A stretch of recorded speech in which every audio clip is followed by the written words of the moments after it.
মধুপুরে বিএনপির জাতীয় নির্বাহী কমিটির সদস্য মধুপুর ধনবাড়ী আসনের মনোনয়ন প্রত্যাশী ফকির মাহবুব আনাম স্বপনের আগমন উপলক্ষে শ্রমিক দলের এক বিশাল মোটরসাইকেল শোডাউন অনুষ্ঠিত হয়েছে। বিস্তারিত থাকছে মধুপুর টাঙ্গাইল প্রতিনিধি মোহাম্মদ বাবুল রানার পাঠানো ভিডিও প্রতিবেদনে।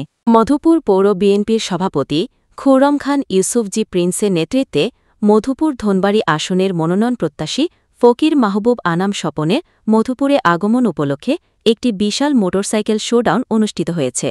এই শোডাউনে উপস্থিত ছিলেন উপজেলা শ্রমিক দলের সভাপতি হাকিম, সাধারণ সম্পাদক মোহাম্মদ চানমিয়া, পৌর শ্রমিক দলের সভাপতি মোহাম্মদ মুসা এবং ভারপ্রাপ্ত সাধারণ সম্পাদক মাসুদ রানা। এছাড়াও যুবদল, ছাত্রদল এবং অন্যান্য সহযোগী সংগঠনের নেতৃবৃন্দ এই শোডাউনে অংশগ্রহণ করেছিলেন।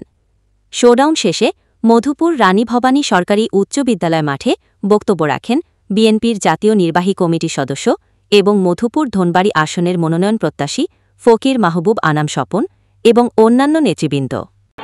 আপনাদের উৎসাহ দেখতে চাই, আপনারা ভালোবাসেন তাই প্রমাণ করেছেন। আবার আগামী নির্বাচনে সবাইকে নিয়ে ধানের শীষকে নির্বাচিত করবেন।